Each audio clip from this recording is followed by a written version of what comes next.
एक उम्र बीत चली है तुझे चाहते हुए, एक उम्र बीत चली है तुझे चाहते हुए, तू आज भी बेखबर है कल की तरह। दोस्तों नमस्कार आदाब। ये बाजारे हुस्न हैं लगते रहेंगे, ये बाजारे हुस्न हैं लगते रहेंगे, हम कमरे में बैठ के पढ़ते रहेंगे। आइए अब चल रहे हैं एनटीपीसी की तैयारी के लिए। आज हमारा फिर मैं सेकंड टॉपिक लेके आया हूं जिसका नाम है इलेक्ट्रोपॉजिटिविटी। हम क्या कहते हैं हिंदी में, इसको कहते हैं विद्युत धनात्मक या धनात्मकता। क्या कहते हैं? धनात्मकता कर लेना, ठीक। अब यहाँ पे बात करना है कि विद्युत धनात्मकता किसे कहा जाता है। विद्युत धनात्मक कि उसे कहा जाता है जिसमें इलेक्ट्रॉन को निकालने की जितनी अधिक क्षमता होती है उसे उसकी विद्युत धनात्मकता कहा जाता है। अब बात आती है किसमें इलेक्ट्रॉन के निकालने की क्षमता होती है, तो इलेक्ट्रॉनों को निकालने की क्षमता होती है मेटल में। क्या होता है? क्षमता होती है किसमें? अगर कोई पूछता है कि इलेक्ट्रॉन किसकी बाहरी कक्षा से निकलते हैं तो क्या बताओगे? मेटल अर्थात धातु में। तो ये बात हुई कि हम यहाँ पे लिख देते हैं कि जिन तत्वों में अपने बाह्य कोश से या कक्षा से लिख लेना आप लोग, कोश से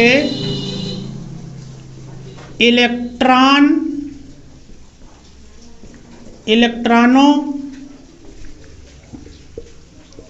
को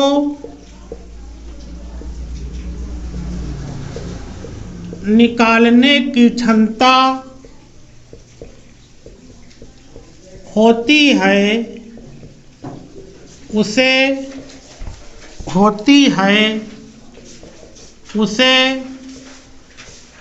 उसकी विद्युत धनात्मकता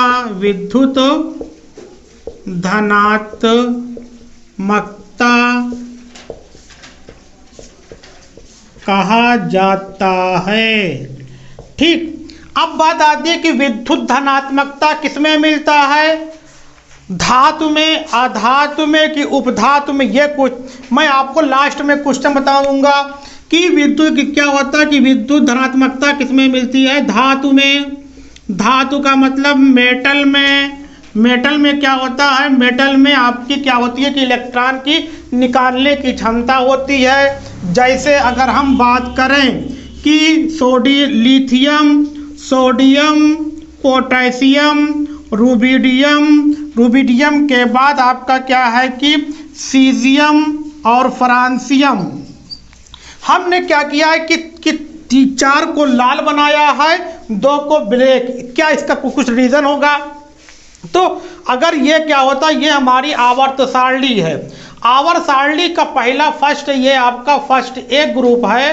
तो फर्स्ट ए ग्रुप में कौन कौन आता है? हाइड्रोजन तो पहले आता है, लेकिन हाइड्रोजन के लिए विवाद है, हम उसके बारे में बात नहीं कर रहे हैं। तो आपका पहला कौन है? पहले वर्ग में lithium, sodium, potassium, rubidium, caesium, francium. इसको क्या कहते हैं? इसको आपको क्षारीय धातु कहते हैं। क्या कहते हैं? इसको हम लोग क्षारीय धातु कहते हैं।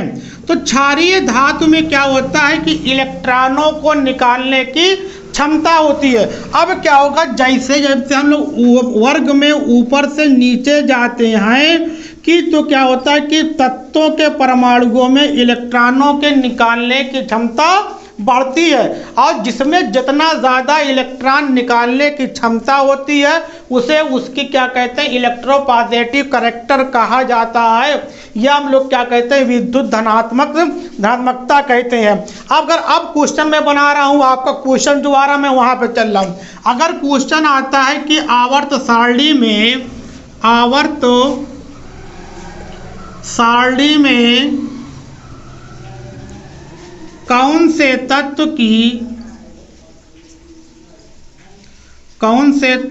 की सर्वाधिक विद्युत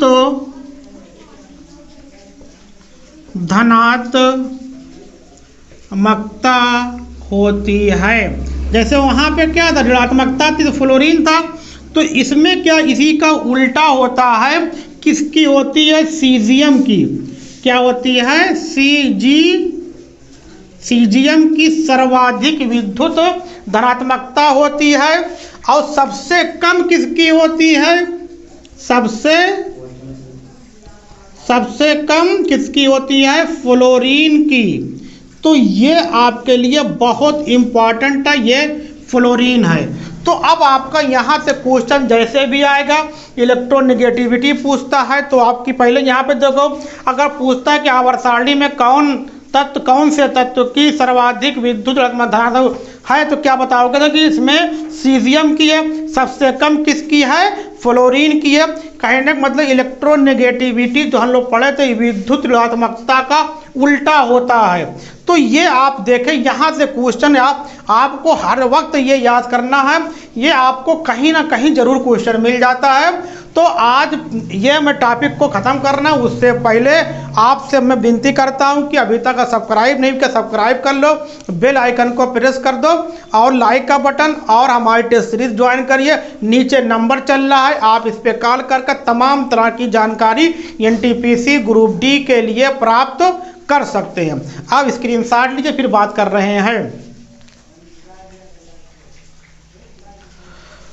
उम्मीद करते हैं आप लोगों ने स्क्रीनशॉट लिया होगा। ये छोटा टॉपिक है लेकिन बहुत ही इम्पॉर्टेंट है।